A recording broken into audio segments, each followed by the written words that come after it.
One, it's not in my veins to take unders, okay? Like, I want to root for the fun. Hello world, and welcome back to Grid Iron Campbell, the only podcast that puts its money where its mouth is. I'm your host, Rich Ryan, and I'm joined by two members of the collective, Donnie, DP Peters, and the resident moose himself, Mo Nuwara. If you are watching us on YouTube, please like this video, subscribe to the channel. Listeners, rate and review on your podcatcher of choice. 5 stars only, like Mercedes Lewis. Mo, somebody gave Mercedes Lewis 5 stars. That's a thing. What do you mean? He was athletic once. That's my new thing if you haven't caught on. I started with Geno Smith last week. I literally have a doc here pulled up with all 5 stars, and I'm just going to pick out funny names. And that's what happened. I flubbed the intro. Obviously, none of you at home know that, but I turned on the music, the cue came, and I just stared into nothingness and didn't say anything. Meanwhile, Mo over here doesn't have the link to the Riverside bookmarked, is eating a baked potato when we should be doing the show. What's going on, pal? It's been a hectic couple weeks, all right? Some of us actually have stuff to do. DP, now father of 2, I'm sure you've got plenty to do. How are you doing in the desert? I'm doing great, other than this 114-degree heat. Could cool down a little bit, I'll be better. Well, I mean, that's kind of the choice that you make when you decide to live in such an arid place. I'm sounding really echoey. If you guys hear this, I'm sorry. I hear it. Oh my God. I think I'm so self-conscious right now. What happened is this is terrible. We had family over, and so we cleared out the room, and they slept in here. We moved Sounds all like my it's stuff. still cleared out. Well, that's what I mean is like we haven't moved everything back, and we didn't have much in here to begin with, but because it's so sparse, I think I have to open this door. Hold on. Let me You just like pull in a rack of clothes or something, and Yeah. put a blanket over your head. That's the thing about us doing video now is you see these people. Pablo Torre used to do this when he did ESPN Daily. Like, yeah, he would just get like a duvet in his living room and just cover himself and his laptop and his mic, and it just creates a sound barrier. Mo's very confused right now, but they sell. I thought all those people always had a bookshelf full of books that they wanted to. You don't see the What's duvet it called? cover. That's if they run video. Virtue signal that they were reading.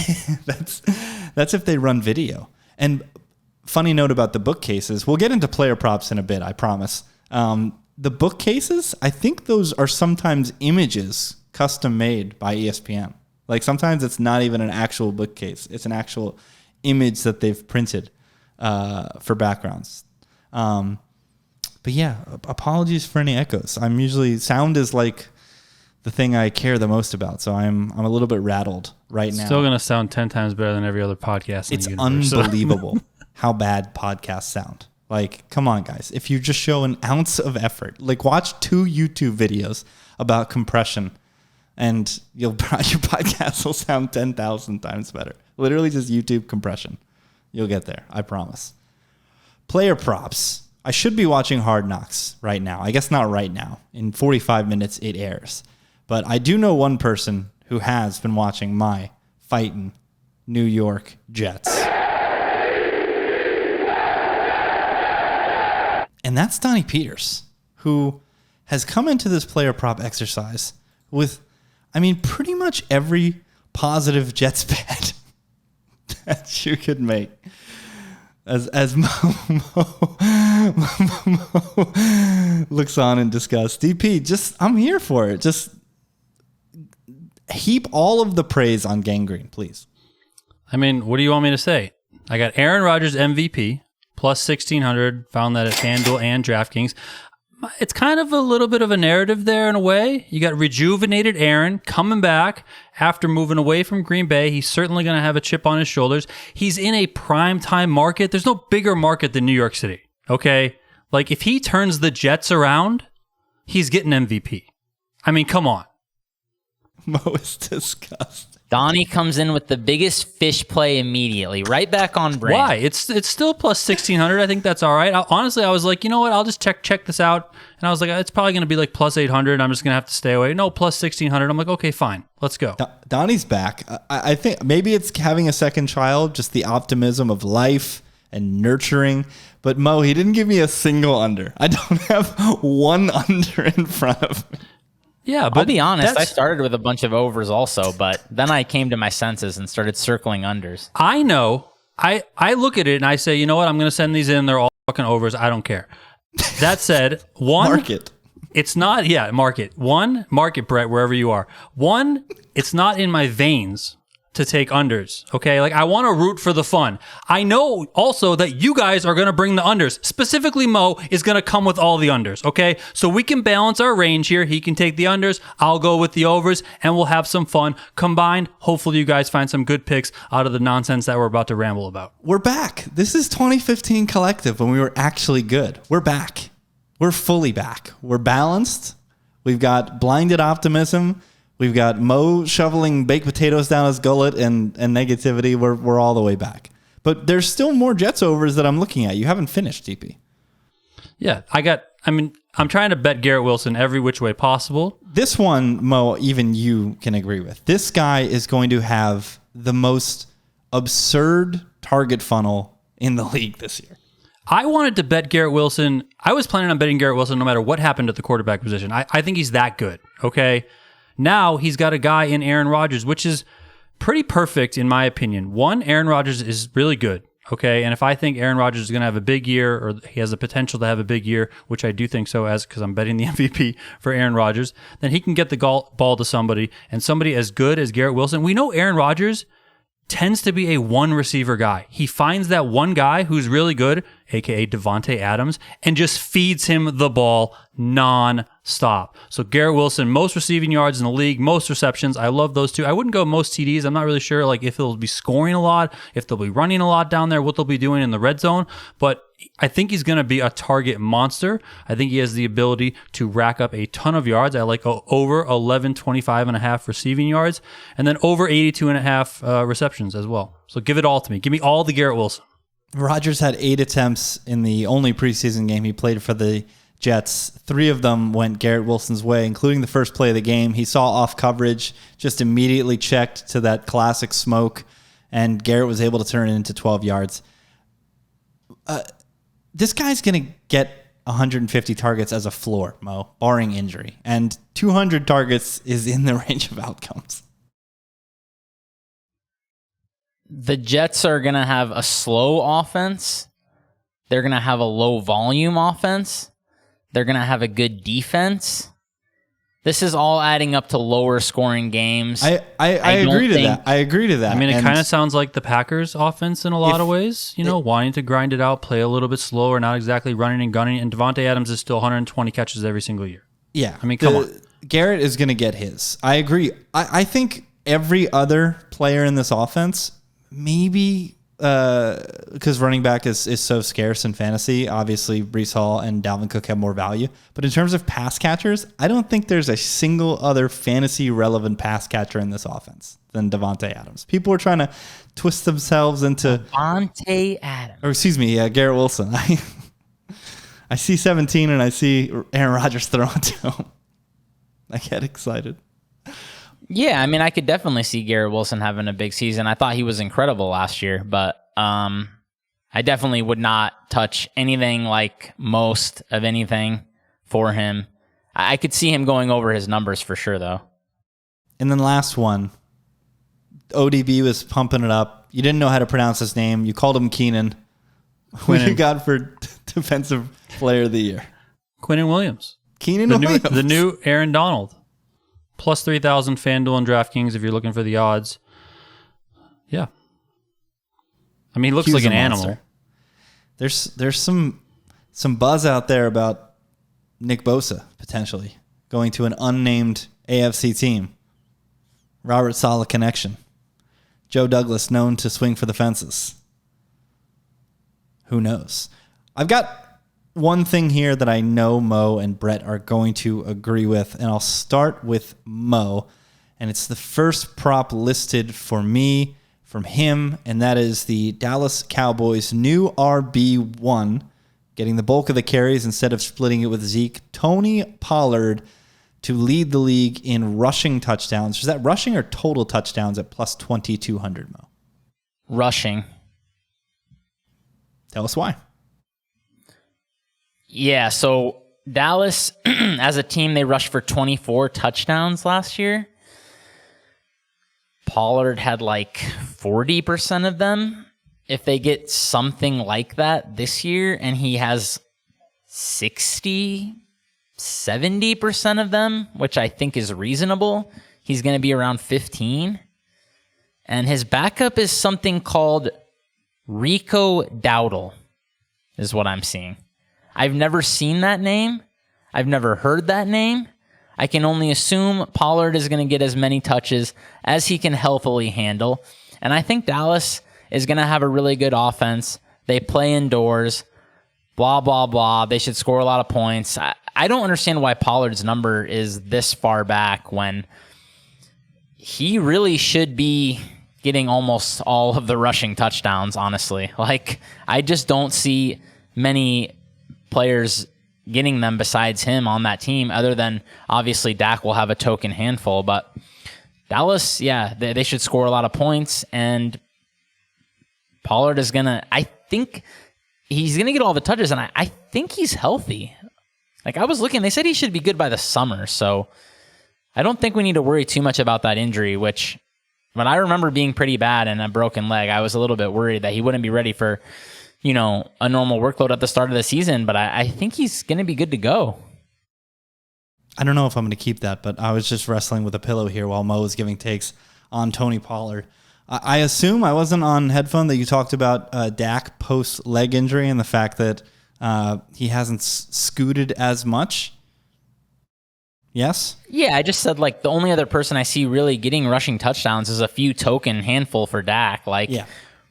What is a Rico Dowdle? It's listed as the backup. I mean, how that player's not taking a bunch of touchdowns from Tony Pollard? And this Vaughn guy, I'm actually a little worried about Tony Pollard. I get real Lamar Miller vibes, like the guy who was the spelling running back who came in and was extremely efficient on a small percentage of carries, all of a sudden getting the heavy workload and just getting his ass kicked because it's pro football.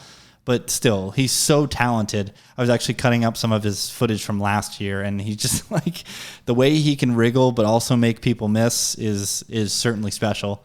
And DP's on the train as well with 4 different Tony Pollard props. Yeah, I'm on everything Tony Pollard. Most rushing TDs right there with Mo. Most rushing yards in the league. Might as well fire some on that. I got over 1,000.5 rushing yards for him, and then over 7.5 rushing TDs. I mean, I'm with Mo a lot. You know, I think this Dallas team is going to score a lot. I think they're going to be in the red zone a lot, handing the ball to Tony Pollard. He also has the ability, Mo didn't mention this, but he can break off massive runs. He's going to get, 1 or 2 long touchdowns, maybe a couple more. I mean, he has that ability as well in him. We know Mike McCarthy loves to jam the damn ball down the field. So, I mean, this just seems great. I mean, this is mostly a bet on the Dallas offense, I feel like. I mean, if the Dallas offense sucks and they just don't get anything going, then we're probably going to lose this one.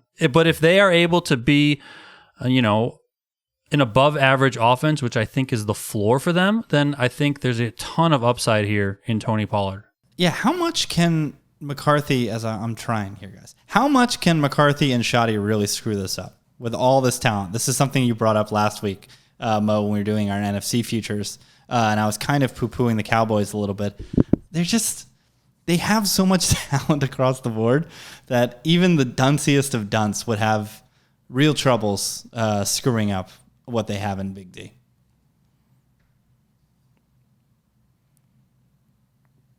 Yeah, I would say that's honestly the only concern here is what could these guys actually sink this offense? But there's so much talent here, it's just hard to imagine that being the case. All right, let's keep it at the running back position, and we've got to mix in some negativity. So let's keep it with Mo, and he is targeting a running back who may not have been usurped by a rookie coming in, but there's certainly a case for Zach Charbonnet taking a good share of workload away from Kenneth Walker in the Emerald City. So you like his under of rushing yards here, under 950.5, Mo. Yeah, it's a really high number. I think people don't understand that this is like projecting him to be in the top 10 of rushers. Most of the rushers who run for 1,000+ yards this year, it's pretty much, or these days rather, it's pretty much either you're a bell cow, you're in a great offense, or both.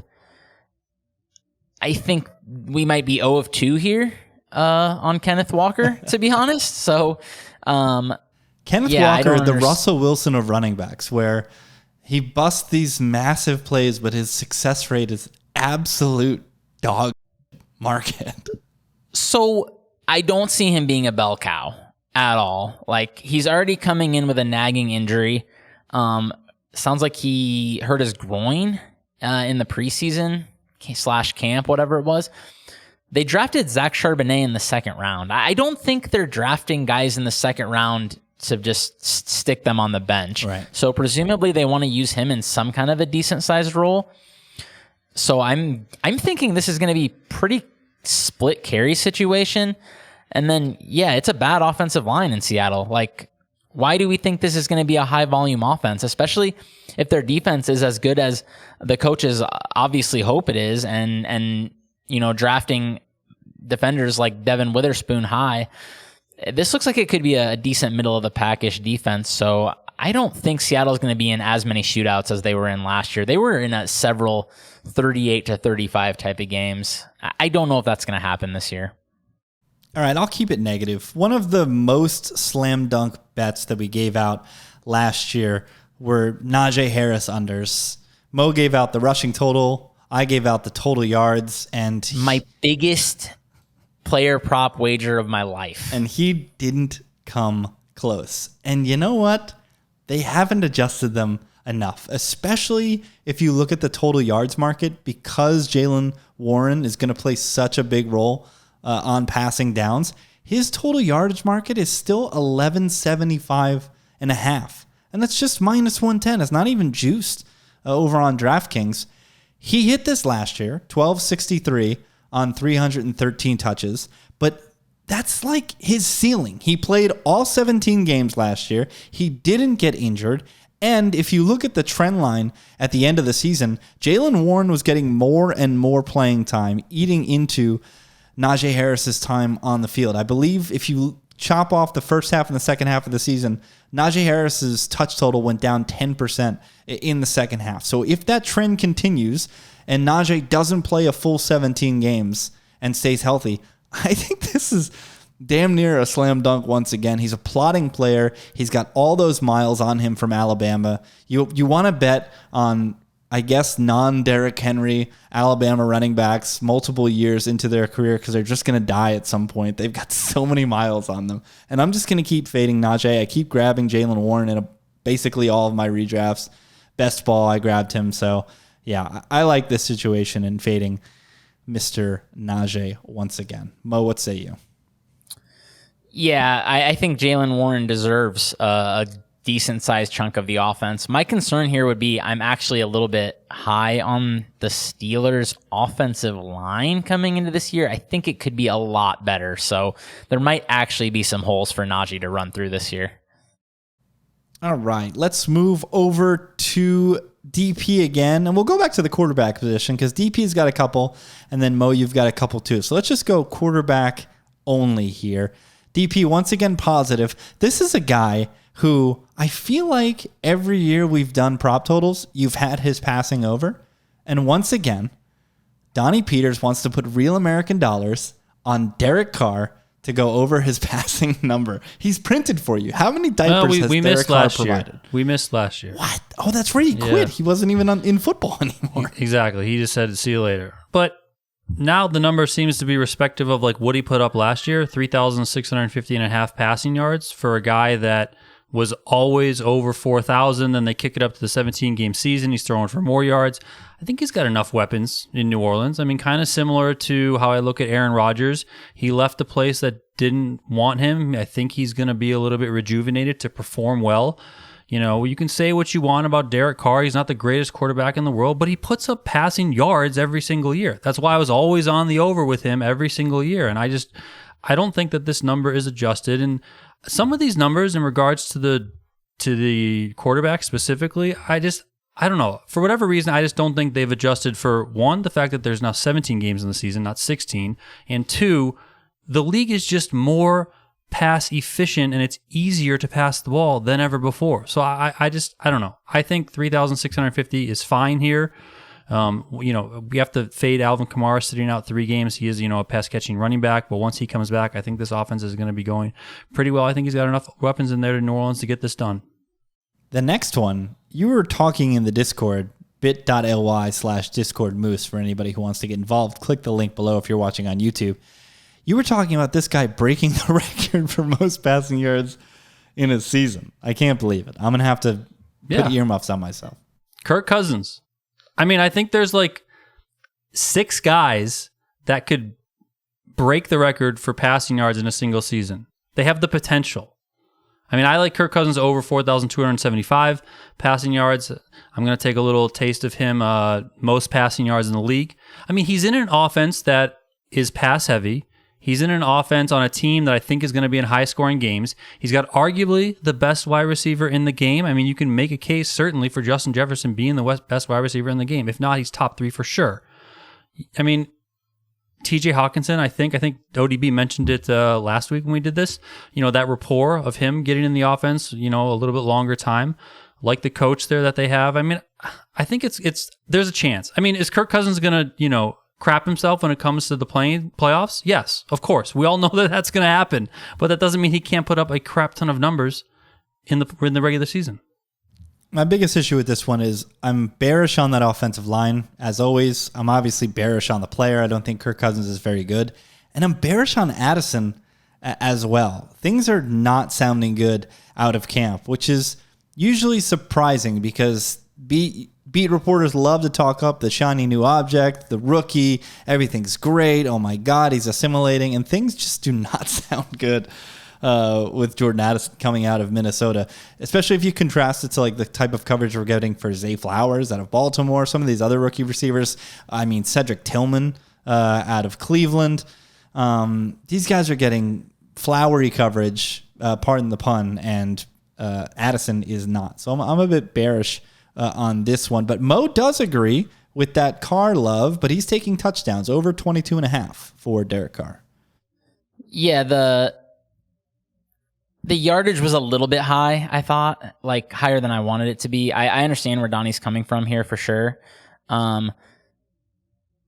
Derek Carr is at 22.5 touchdowns. Saints quarterbacks last year had 24, and the quality of the player was Andy Dalton what did we call him? Tamus?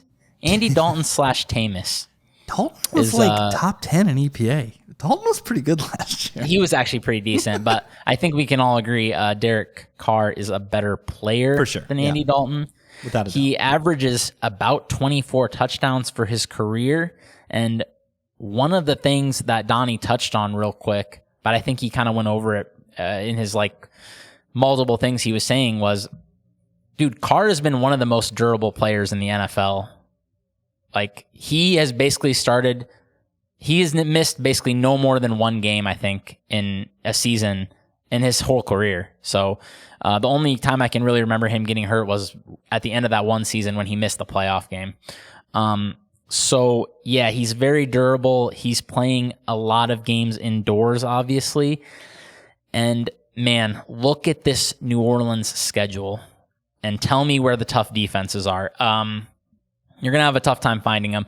I think the toughest defenses they play are probably Tampa Bay, Atlanta, as crazy as that sounds. They have a pretty good defense on paper, and Tennessee.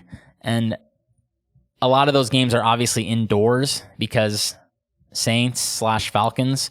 And then I believe Tennessee is at home as well. So, yeah, it's just a good situation schedule-wise, I think, for Derek Carr to get into the mid-20s touchdown-wise. WEEI must have been a buzz today, DP, because the Patriots cut every single quarterback on their roster not named Mac Jones, which seemingly has fueled Mo Nuwara to take the over for 31.50.5 for Mac Jones. We've got an adult in the room and Bill O'Brien. We've got some serviceable weapons, maybe? I mean, 31.50. It's 2023. We should be hitting this number. This number is so low. I mean, yeah, this was definitely the push I needed. When I was looking over this, I was like, okay, they just cut Bailey Zappi, who I actually thought might have the potential to take some playing time from Mac if things were going south. Dude, he's got such a pop gun arm. He's Brock Purdy. But that's kind of like what happened last year, right? He was struggling a little bit. They throw Zappi in there, whatever. I mean, any time you get in there is taking away from your, Mac Jones's potential. But now it's like, who's going to take this clock from him? I mean, and you have a coach who basically, I think, is immune to tanking. So I don't see that as a concern. And like you said, Rich, offensive coordinator, presumably with a clue coming in, Bill O'Brien. I know that people probably have a lot of bad memories of him in Houston, but a lot of his worst things came when he was sitting in his GM office. And when he was giving away DeAndre Hopkins. Right. Like, Mac Jones had almost 3,000 yards last year, which is close to this number, and he played 14 games with the worst coaching in the world. With defensive coordinators as offensive coordinators. With a defensive coordinator coordinating his offense. I mean, how does he not get past this number? It is so low. This is a great shout. This is really good. You're just fading injury with this one. DP, where are you at on Mac these days? I mean, I don't think he's that great. I certainly think the coaching switch will help him, but I mean, I'm just kind of out on this whole Patriots team in general, kind of out on Bill, out on everything. But I mean, if you can't hit 3,150 yards, I mean, you shouldn't be in the league. I mean, what are you doing? We move to a player who has been, at least on the Lions airways, what's the word that I'm looking for? He's been compared to one Canton Patrick Lavon Mahomes II. He was called the light version one time on the Lions airwaves, and that's Ryan Timothy Tannehill the third. You like his over RTT3.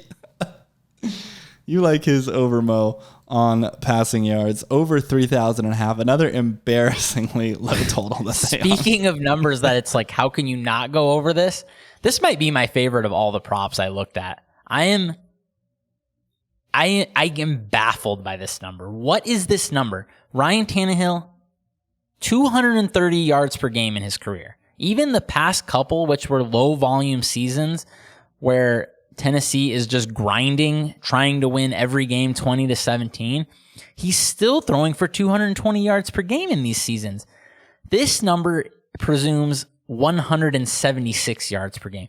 I don't know if people are too familiar with 176 That's like a Jalen Hurts number. I mean, what is that name as a prop? Yeah, it's not something Rancho is throwing for 176 a game. 176 is not a real number. The only player I saw with that sort of prop last year, I think, was Justin Fields. So this is absurdly low. And I know the situation is not great. I know they have a putrid O-line. But Tannehill, another guy, very durable in his career. Since he became a thing in Tennessee, I believe his 5 games that he missed last year were the only missed time he's had in 4 years. So basically 3 3/4 seasons, he's missed 5 games. I don't think it should be a major concern. And another coach and situation that I think should be immune to tanking, so I'm not very worried about them putting in anybody else. I know they used a somewhat high pick on a quarterback, but Yeah, I think Tannehill's going to get every start he can make, and I think he should fly past this number. I'm trying to find the most recent Rancho box score. Okay, we got it. Rancho Cucamonga 34, Servite Friars 31. Oh, this is... Come on, Max Preps. I have to create an account to get the box score? This is brutal. I promise Rancho threw for more than 170. All right, back to negativity from Mo. Another quarterback who can move a little bit, who's got a decent arm. This one plays in the NFC. Sam Howell, under 3,200 and a half yards. Your boy Bienemy. You don't think he can cook up 200 yards a game for Sam Howell? Oh, he definitely can, right? But what are the chances Sam Howell makes every start this year? I mean, isn't he the second best quarterback on the team? I was going to say that they're high. Veteran coach? They're high if they want Caleb Williams as quarterback next year. Got a veteran coach, not the worst roster in the league. I don't think he's going to have the longest leash in the league. The Commanders have a win total of 6.5. I mean, I don't even know if he gets over this starting all 17. So I'm not sure what this number is telling us. Like, is it telling us that he's not going to make all of his starts, or is it going to tell us? Is it telling us that he's going to make a lot of starts and suck? I'm just not really sure. But 3,200. I mean, there's starting quarterbacks who go under this number, and if any of them do it, it's probably going to be Sam Howell. And the dude has one NFL start. What if he's god awful and they're just 0-4? Like, isn't Brissett going to get some clock? If they're anti-tank, yes, Brissett should get into the game. If they want Caleb Williams, then I'm not sure that Brissett gets the call. You can't do that until like week 10, though. You would think. All right, speaking of a long leash, my favorite market every single year is most interceptions, because it is such a fun exercise of who is going to throw a bunch of picks but is so cemented at the quarterback position that they're not going to get benched. Last year, I gave out Josh Allen. I think it was plus 2,500 to lead the league in interceptions. And he was among the league leaders. He almost got there. If that Bengals game maybe played to completion, rule of Mo, we might have gotten there. But Dak was on an incredible run of interceptions last year. He really was. He led the league with like 4 games missed or something. I think he had a 3.6 interception rate, which is absolutely astonishingly high. So I've got 2 guys. One's a long shot. One is middle of the pack, who I believe won't get the hook no matter what, and will both be high volume passers in their offenses. One, because they're on a good team that's super sharp and is going to throw the ball all the time. And the other, because they're on a team that has a horrific defense and will need to be throwing the ball because they're going to be trailing a lot. I'll go with the latter, and that's Matthew Stafford at plus 1,500. He was on pace last year with his number of interceptions. If he did not get injured, he would have flirted with that 15 interception lead. And they're going to be trailing a lot in Los Angeles. They have absolutely nobody on defense. So Matthew Stafford is going to be chucking the ball all around, and that type of volume is just going to give him a chance to be amongst the leaders. And the long shot that I'm going for is a player who's under interceptions I actually gave out last year, and that's because he led the league in interceptions his rookie year. That's Trevor Lawrence, plus 4,000 to lead the league in interceptions. They're going to be throwing the ball. Doug Peterson, sharp as the devil's dick. Mark it. They're going to be heaving the ball. So if we just get some throwing the ball behind a bad offensive line. If we get some negative variance, if this Jags defense isn't as good and they're in a bunch of shootouts, I mean, the way the league's played right now, every defense is basically in 2 deeper quarters all of the time. So there's so many safe throws in football right now that so few people are taking shots that I think this interception award is just a ton of variance, right? Balls get tipped, guys catch balls.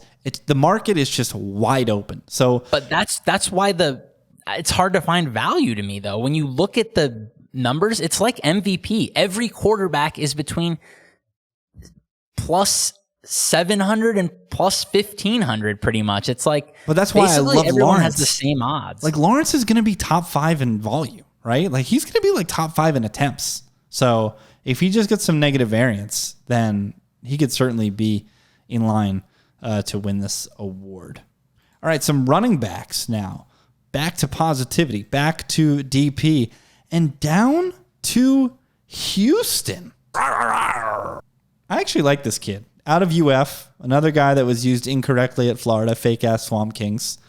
Dameon Pierce. Kid's got some juice to him. Guy looked good last year. I think Mo, I think it was you who talked on it maybe last time we were on the podcast about how Houston's offensive line should be a little bit improved this year, which is a good thing. I think some people might be scared that Devin Singletary joined the team, but I mean, I don't think he's been good at all in the NFL, so I don't really worry too much about that. Good young running back in Dameon Pierce. I like him. He ran for 939 yards last year in 13 games. We're playing 17 games. So can we just fade injury and get the over on 850.5? I also like his rushing touchdowns over 5.5 plus 110 on DraftKings. You can find over 4.5, but it's juiced to minus 130. I think he's just pretty much the clear RB1 who's going to be getting the bulk of the touches. I don't know what exactly this Houston offense is going to be at the end of the day, but the one bright spot I see is Dameon Pierce. And then your continued love both for overs and the Minnesota Vikings. Alexander Mattison to lead the league in rushing touchdowns. Oh my God. This is a god awful. Just throwing it out there. Just little flick, little taste, no big deal. In an offense that I think is going to score points. A guy who I think is going to get all the touches in the red zone if it comes to it, running wise. So I'll take the plus 2,500 and just throw a little bit out there. Whatever. There's a non-zero chance that something Chandler is better at running back. He should be 50-1 at least. Than Alexander Mattison. He's awful. Alexander Mattison. I heard a good nickname for him. Shouts to Christopher Harris. He calls them the Founding Fathers. Great nickname. All right, let's get back to some negativity. And back in New England, a good correlative play as well to your over in passing yards for Mac Jones. We've got Ramondre Stevenson going under 1,500. Zeke, man, he's going to play a role in this offense. They also cut all their running backs too, right? Pierre Strong got the cut, so Zeke's going to play a role here, which should eat into Ramondre's role in New England. Yeah, it's basically the same reasoning as the Kenneth Walker one. This should be something like a split backfield. And, okay, remember when I said you need to either be a bell cow and a great offense or both? This is definitely 0 of 2, okay? I said Kenneth Walker maybe 0 of 2. This is definitely 0 of 2. New England not going to be a great offense. And, yeah, Zeke will get some share of the touches. And just going back to what Donnie was saying, completely different angle here, but if the Patriots are as bad as Donnie thinks, which I feel like is definitely possible, they're going to be trailing a lot. I think they could be behind a lot. Like, I don't think Ramondre is going to be pounding the rock trying to ice away too many games here. So, yeah, give me under 1,000 yards for sure. And then a running back who everybody's ready to anoint, everybody's ready to crown. I'm pumping my brakes pretty hard, not because of the player. I mean, I believe in BIJAN, the player. I believe in the unprofesh folks that have told me he's GOAT. I've seen with my own eyes some of the things that make him GOAT, but I just don't see them not giving the ball to Tyler Algier and Cordarrelle Patterson. Like, are they just going to ride the pine? Like, these guys are going to get some volume. So I don't think this Bijan first round stuff is quite sharp. And I like this under 8.5 on touchdowns from Bijan, Mo. Yeah, this is we were talking about the Jets offense being slow, ground bound, playing a lot of low scoring games. Okay. All of that is definitely true of the Falcons. Like, I could at least see the Jets having a decent amount of volume. Like, I don't think Donnie's bet is just drawing dead that Aaron Rodgers would win MVP. I don't think it's going to happen. I don't think the price is right. I would not bet it for sure, but at least there's a chance because there's a quarterback with talent. There's a receiver with talent. Like, they could be a team that could score some points. I don't see any situation where Atlanta is a high points offense, okay? So how is he going to be running for 10-plus touchdowns? I mean, he only needs 9, obviously, but like, look at the people running for 10-plus touchdowns. I mean, it's not a lot of guys, okay? The Falcons had 17 rushing touchdowns, I think it was, the entire season last year. That seems like a fairly good ballpark for them again this year. I mean, a good defense too, like I said. So is Bijan just going to get half or more of the rushing touchdowns when Patterson has shown himself? Dude, he was a great goal line back last year. Like, he has legit power, and Algier, same thing. Like, I don't think, Ritter might get a couple token rushing touchdowns. I don't think these guys are just going to be ghosts. So, man, I looked hard at his rushing total yards too, but I think the Falcons are going to be running the ball a lot. So it's a little bit scary. All right. Let me get to an award. I guess it's not an award, but it's to lead the league in a category. And this is my second or my favorite bet that I have. And it pains me because you guys know, you're in the Discord. I hate myself a slot merchant. I really do. Be a man. Get outside the hash. Run a real route. Get open and catch a football. High point a ball once in a while, please. But guys, I can't look past the insane target funnel in Detroit that's going to go towards Amon-Ra St. Brown. So how can he possibly be plus 3,500 to lead the league in receiving? How is that possible? This guy was 9th in targets last year, 11th in yards. Who are they going to throw the ball to? Jameson Williams is either going to drop the ball or gamble. DJ Chark is gone. They've got the corpse of Marvin Jones. Everyone's talking up Sam Laporta, but we know the curve when it comes to rookie tight ends. So who's getting the ball not named Amon-Ra St. Brown? The biggest attraction here is obviously the fact that his ADOT is going to be low, and a lot of the stuff that he does is going to be closer to the line of scrimmage. But man, if he just breaks a couple, if he makes a couple big plays, he's certainly going to be in the neighborhood for this reward. And you look at the other guys in this market, like Cooper Kupp as an example. Amon-Ra and Cooper Kupp are the same exact player in basically the same exact offense, except Amon-Ra is 7 years younger and not coming off major surgery. And Cooper Kupp is listed at plus 800, and Amon-Ra is plus 3,500. Mo, you're shaking your head over there, but what's the difference? I'm a little bit lower on Amon-Ra, I think. So a couple things here. I think Detroit has a better defense this year. I don't think, dude, Jared Goff threw for 4,500 yards almost last year. I don't think he's going to come close to that. And then, yeah, I also think you're kind of underselling Jameson when he comes back, probably. And he stinks. I don't think this is going to be a high volume offense. This guy can't even catch a football. I mean, he was fine, wasn't he, last year? He played in a couple games. He had a few plays. He's working his way back from a major injury. This guy stinks. Amon-Ra, plus 30. And I hate slot guys. This is one of those where if you hate something and you're touting it, you know it's the right side. Let's go, Sun God. All right, let's get into... Okay, let's just call a spade a spade. You hate white slot guys. No, I don't like Amon-Ra. There's a bunch of non-white slot merchants, right? Like Christian Kirk, slot merchant. Get outside, buddy. Make a big play. Tyler Lockett, get outside. Although Tyler Lockett does moss people for being a small guy.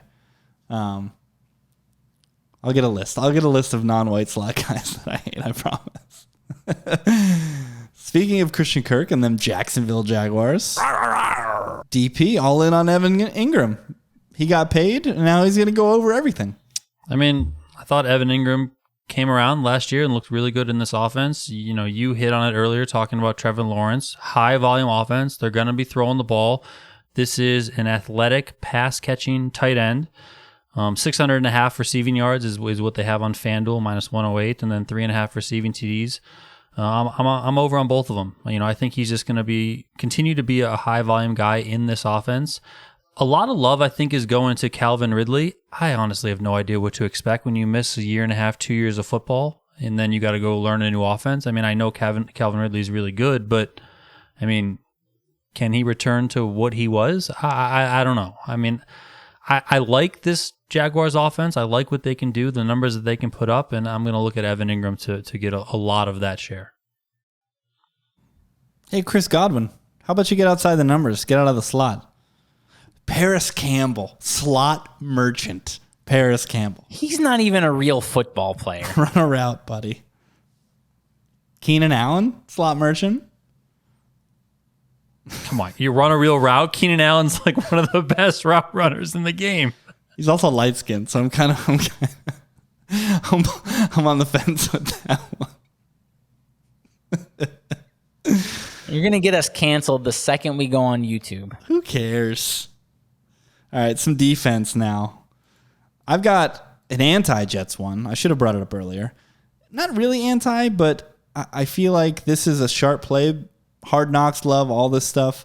I've got Sauce under 1.5 interceptions at +120. I just think that he's going to get the Richard Sherman, Darrelle Revis treatment of low volume headed his way. And if they're not throwing the Brock in his direction, how can he get interceptions? So that's just a play there. And then how about Defensive Rookie of the Year? Something Herbig, +6,500 on DraftKings. He's +3,000 on FanDuel. So I don't know what's going on there, what the difference in the market is. Who? You don't know Something Herbig? This is that Conor McGregor meme. Who the fuck is that guy? Market. Something Herbig. He's starting opposite of TJ Watt on that Pittsburgh defensive line, and he was absolutely causing havoc in the preseason. And it wasn't like, oh, this guy's got a couple sacks, Mo. Like, there's some clips where he just, like, he speed to powers this tackle, and it's like the guy's just playing a different sport, and he's just at the quarterback in 2 seconds. So definitely flashed. I think his RAS score was pretty elite too. Playing opposite TJ Watt with all those double teams, he's going to have some opportunities. So give me a flyer on Something Herbig. Wow, playing with his brother too. Plus, Something Herbig's brother is on the Steelers? Yeah, Nate Herbig's a guard. Oh my God. We got all the Herbigs. Let's go. I think he got traded there, was an off-season sign. There you go. And Mo's got an under on defensive line. This line is crazy. 11 You're going to sacks? love this one, Rich. We got a white guy that you hate. I don't hate. Hated from the second you saw him at Michigan. I saw one snap and he jumped a centimeter off the ground and couldn't stop a screen. Then I told Rich, for background for people who don't know, I told Rich that guy was going to be the #1 pick, and Rich blew a gasket. He thought I was pulling his leg. He also has an elite RAS score, if I remember correctly. I told you that. Yeah, 9.88 RAS. Anyways, his line is 11 sacks. You know how hard it is to get 11 sacks? You're going to tell the people who we're actually talking about? Just Aiden Hutchinson. He said, Rich said. No, I didn't think you said it. Sorry. 11 sacks, guys. This guy had 9.5 last year. Okay. I thought he was just solid. I don't think he has a lot of upside. I think he was like viewed as close to a finished product coming out of Michigan. I don't think this is like a Rashawn Gary situation where he's going to come up, be trash or be whatever he was, and then like improve drastically. Like, he's probably close to a finished product. He faced a lot of double teams last year, which I don't think is going to change because they still don't have anyone else to rush the passer really there. He had 566 pass rush snaps, according to PFF. That's a hard thing to say. Pass rush is so hard to say. 566 pass rush snaps is a massive number. Okay, that's like about 80 more than most of the other top pass rushers had. and he got to 9.5. ESPN did not have him as a high rate winner one-on-one. They have him as one of the lower winners one-on-one. They have him, their model is projecting 7.5 sacks this year, which to me sounds about right. 11 is an insanely high number. I mean, I love this under. I think it was minus 120 at DraftKings. I'm probably going to put whatever they'll let me put on that one.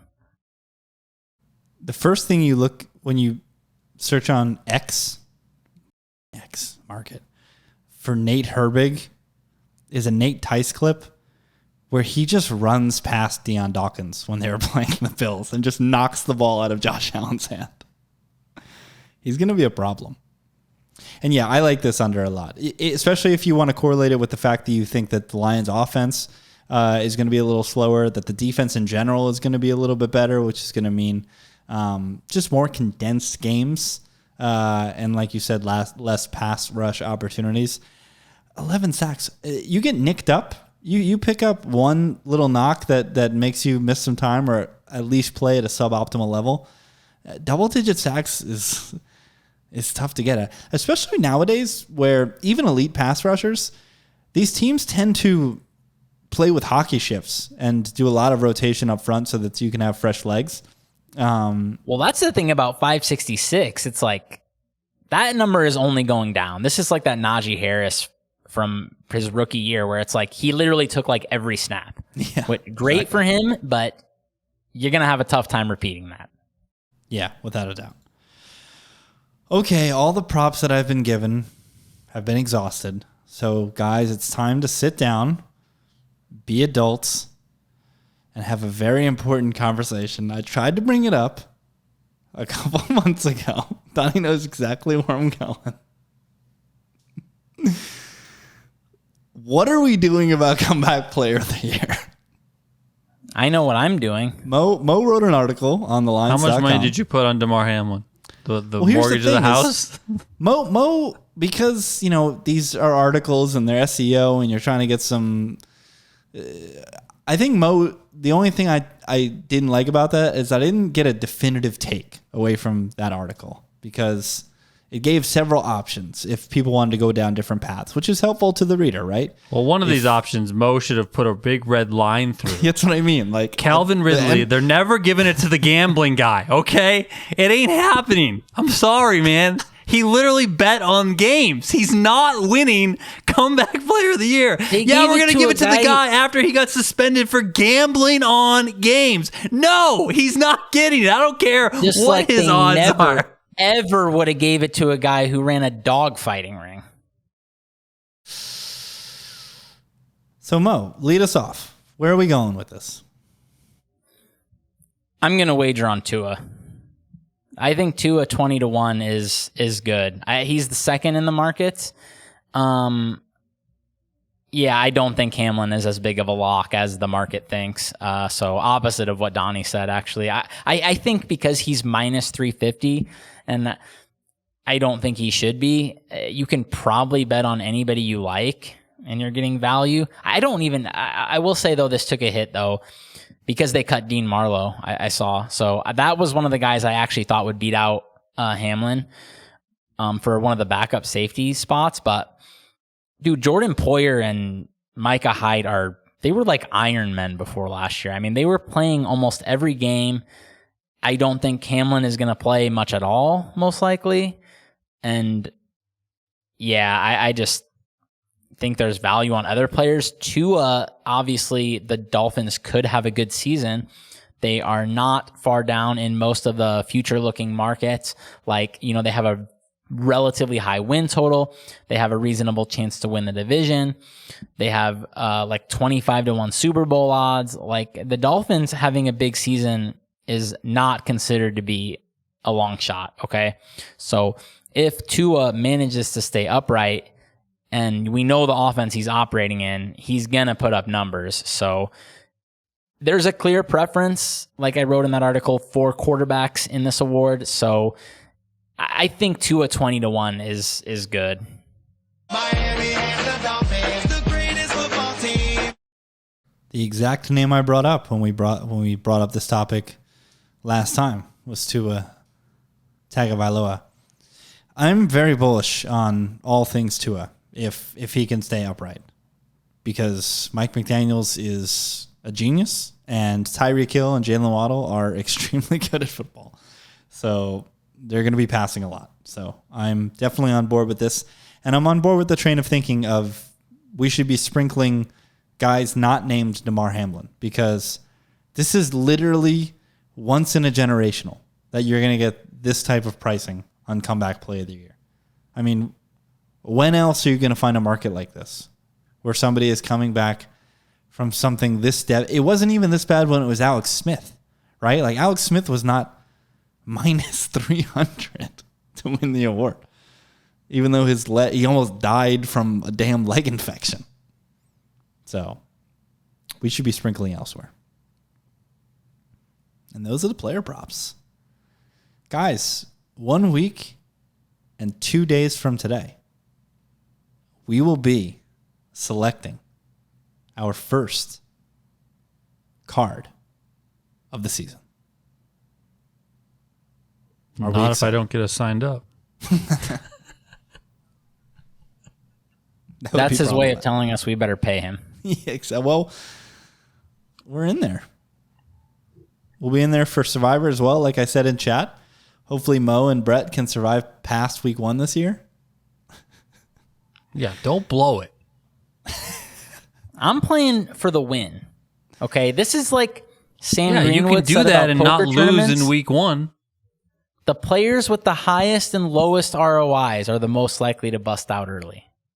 Yeah, Always remember that. this is accurate.